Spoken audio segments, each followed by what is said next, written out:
অন্তর্বর্তী সরকার দায়িত্ব গ্রহণের পর থেকেই পাকিস্তানের সঙ্গে দূরত্ব কমেছে বাংলাদেশের। চালু হওয়ার পথে সরকারি ফ্লাইট যোগাযোগও। এই সম্পর্ককে নতুন উচ্চতায় নিতে পাকিস্তানের কাছ থেকে JF-70 থান্ডার যুদ্ধবিমান কিনতে যাচ্ছে বাংলাদেশ।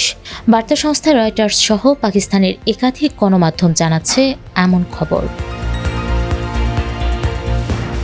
পাকিস্তানের গণমাধ্যমের খবরে বলা হয়, 6 জানুয়ারি পাকিস্তান সফরকালে বিমান বাহিনীর প্রধান chief of air staff air chief marshal Zaheer Ahmed Babar সিধুর সঙ্গে বৈঠক করেছেন বাংলাদেশ বিমান বাহিনীর প্রধান air chief marshal Hasan Mahmud Khan. এই বৈঠকেই JF-70 থান্ডার যুদ্ধবিমান কিনতে ঢাকার আগ্রহের কথা জানান হাসান মাহমুদ। বৈঠকে পাকিস্তান বিমান বাহিনীর যুদ্ধকালীন সাফল্য ও দক্ষতার প্রশংসা করেন air chief marshal Hasan Mahmud.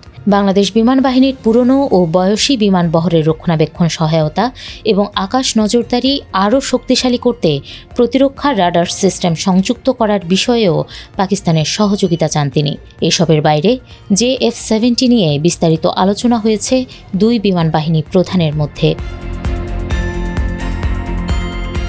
বৈঠকে বাংলাদেশ বিমান বাহিনীকে সহায়তার বিষয়ে পাকিস্তানের প্রতিশ্রুতি পুনর্ব্যক্ত করেন air chief marshal Zaheer Ahmed. প্রাথমিক থেকে উন্নত পর্যায়ের উড্ডয়ন প্রশিক্ষণ, পাকিস্তান বিমান বাহিনীর বিভিন্ন প্রতিষ্ঠানে বিশেষায়িত কোর্সের মাধ্যমে পূর্ণাঙ্গ প্রশিক্ষণ, সুপার মুশাক প্রশিক্ষণ বিমান দ্রুত সরবরাহ, দীর্ঘমেয়াদী সহায়তা ও প্রশিক্ষণ ব্যবস্থার কথাও জানান তিনি।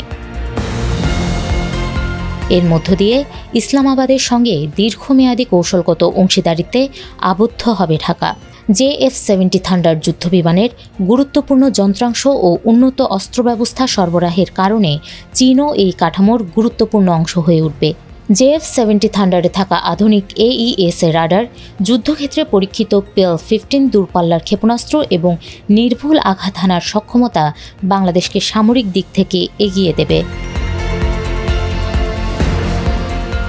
বিপরীতে ভারত পাকিস্তান যুদ্ধে JF-70 থান্ডার যুদ্ধবিমানের ব্যাপক সাফল্যকে কাজে লাগিয়ে অস্ত্র বিক্রির বাজার সম্প্রসারণের সুযোগ পাবে পাকিস্তান। ইতিমধ্যে এই যুদ্ধবিমান বিক্রির জন্য আজারবাইজানের সঙ্গে চুক্তি করেছে ইসলামাবাদ। লিবিয়ার ন্যাশনাল আর্মির সঙ্গেও $4 বিলিয়ন অস্ত্র চুক্তি হয়েছে। ঢাকার সঙ্গে চুক্তি করতে যাচ্ছে ইসলামাবাদ। অস্ত্র শিল্পের এমন সাফল্যে অর্থনৈতিক পরিস্থিতিও পাল্টে যাওয়ার স্বপ্ন দেখছে পাকিস্তান। দেশটির প্রতিরক্ষামন্ত্রী খাজা আসিফ বলেন, আমাদের বিমান কিনতে প্রচুর ক্রয়াদেশ আসছে। এই ধারা অব্যাহত থাকলে আন্তর্জাতিক মুদ্রা তহবিলের ঋণের ওপর পাকিস্তানকে আর নির্ভরশীল থাকতে হবে না।